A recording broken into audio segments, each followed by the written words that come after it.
Bismillahirrahmanirrahim. Assalamualaikum warahmatullahi wabarakatuh. Alhamdulillahirrabbilalamin. Wassalatu wassalamu ala asrafil anbiya wal mursalin Sayyidina Muhammadin wa ala alihi wa sahbihi ajma'in, amma ba'du. Pertama-tama saya panjatkan puji syukur atas kehadiran Tuhan Yang Maha Esa yang telah memberikan rahmat dan ridhonya sehingga saya dapat melaksanakan tugas dari mata kuliah Islamic Marketing dan Manajemen. Di sini saya akan menjawabkan soal diskusi tentang perilaku konsumen. Banyak para ahli, mungkin langsung saja, banyak para ahli yang berpendapat tentang apa itu perilaku konsumen. Mungkin saya akan menjelaskan beberapa menurut para ahli. Yang pertama itu Gerard Zaltman dan Melanie Wallendorf. Nah, dia menjelaskan bahwa perilaku konsumen adalah tindakan-tindakan, proses dan hubungan sosial yang dilakukan individu, kelompok, dan organisasi dalam mendapatkan atau menggunakan suatu produk lainnya sebagai suatu akibat dari pengalamannya dengan produk, pelayanan, dan sumber-sumber lainnya. Yang kedua, menurut Gerald Zaltman and Melanie Wallendorf. Nah, di sini perilaku konsumen dapat didefinisikan sebagai proses pengambilan keputusan dan aktivitas individu secara fisik yang dilibatkan dalam proses mengevaluasi, memperoleh, dan menggunakan atau dapat mempergunakan barang-barang yang jasa. Yang ketiga, menurut James F. Engel et al. Nah, dia berpendapat bahwa perilaku konsumen didefinisikan sebagai tindakan-tindakan individu yang secara langsung terlibat dalam usaha memperoleh dan menggunakan barang-barang jasa ekonomis, termasuk proses pengambilan keputusan yang mendahului dan menentukan tindakan-tindakan tersebut. Nah, selanjutnya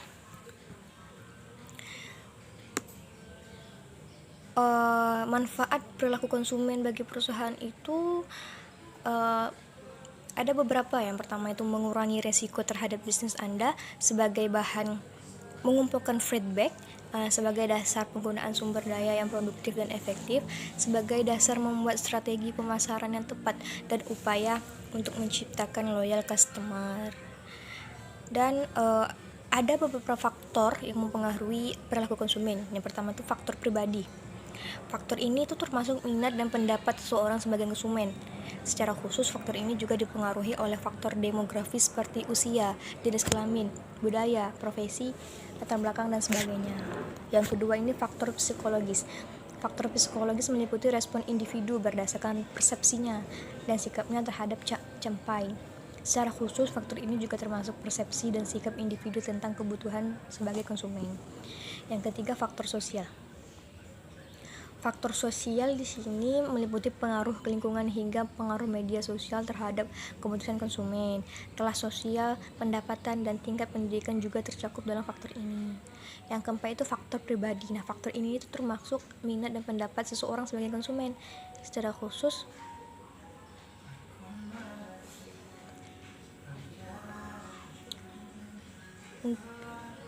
langsung saja. Selanjutnya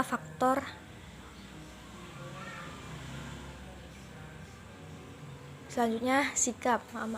Sikap menunjukkan penilaian, perasaan, serta tindakan terhadap suatu objek. Sikap yang berbeda-beda terjadi karena adanya pemahaman, pengalaman, dan pertimbangan yang sudah pernah dialami seseorang dalam suatu objek.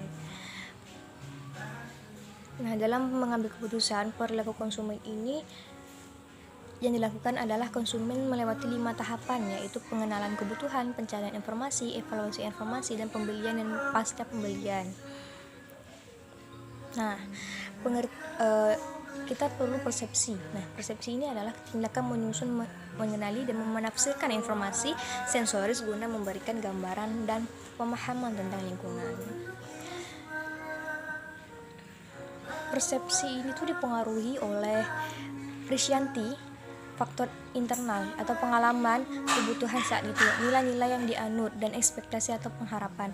Dan faktor eksternal atau tampakan produk, sifat-sifat stimulus, dan situasi lingkungan untuk mempengaruhi mengapa konsumen menerima atau menolak suatu produk atau merek. Pemasar harus memperhatikan dengan sungguh-sungguh pandangan konsumen terhadap merek atau produk tersebut, meski pandangan tersebut sangat tidak masuk akal sekalipun. Nah, Dan selanjutnya, perilaku konsumen dalam pengambilan keputusan pembelian yang dilakukan adalah konsumen melewati 5 tahapan. Terus segmentasi pasar.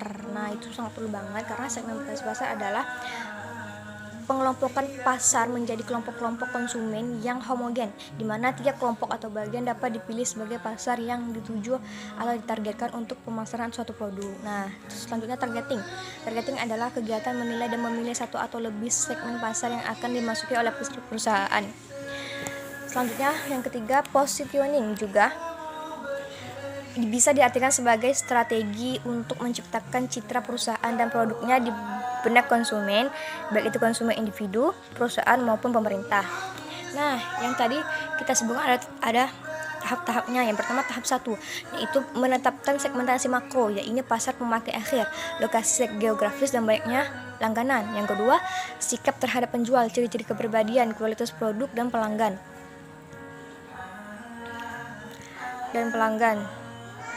Selanjutnya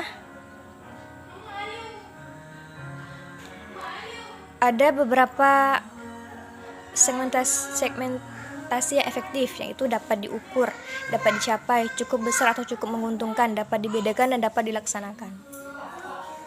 Nah, ada juga dimaksud dengan pemasaran massal. Nah, pemasaran massal itu berfokus pada produk massal, distribusi massal dan promosi massal untuk produk yang sama dalam cara yang hampir sama ke seluruh konsumen.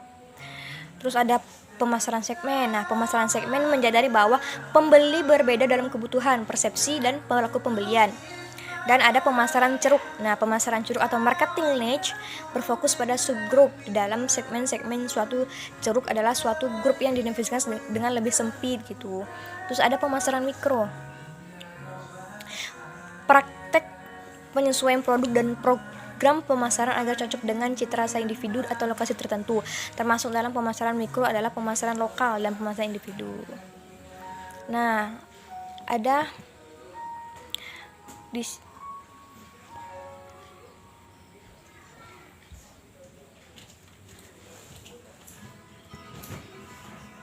tahap masukan atau input. Pada tahap masukan mempengaruhi pengenalan konsumen terhadap kebutuhan dan keinginan pada suatu produk dalam usaha pemasaran yang dilakukan oleh pemasar.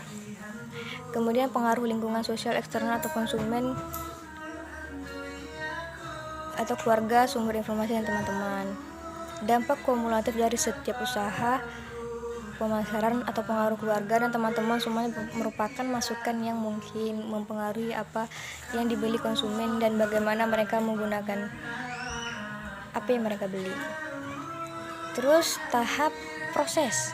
Pada tahap ini memfokuskan bagaimana cara konsumen dalam mengambil keputusan yang mempengaruhi oleh faktor psikologi. Nah, yaitu termasuk motivasi, persepsi, pengetahuan, kepribadian, dan sikap. Kemudian pada tahap masukan mempengaruhi pengenalan kebutuhan. Proses pembelian dimulai ketika pembeli mengenali masalah atau kebutuhan. Selanjutnya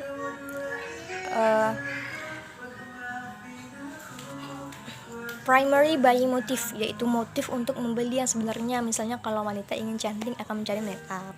Terus kalau selective buying motif, nah yaitu pemilihan terhadap barang. Misalnya apakah ada keuntungan bila membeli barang ini gitu. Terus patronic buying motif. Nah, ini adalah selective buying motif yang ditujukan kepada tempat atau toko tertentu. Pemilihan ini bisa timbul karena tempat dekat, cukup persediaan barang yang bagus, dan pelayanan yang memuaskan.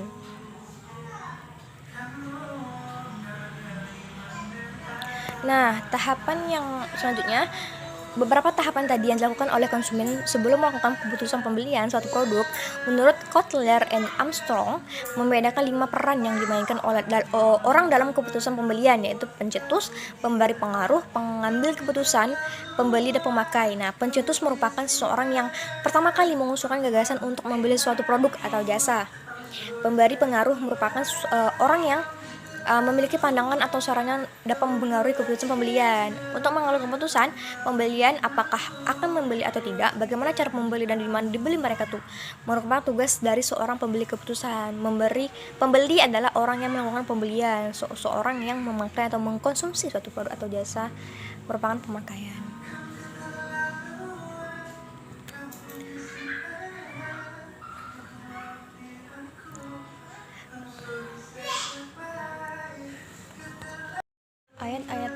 tafsir ayat-ayat yang berhubungan dengan konsumsi. Nah, Islam itu memiliki moral yang begitu ketat dalam memasukkan atau keinginan dalam motif aktivasi ekonomi. Mengapa?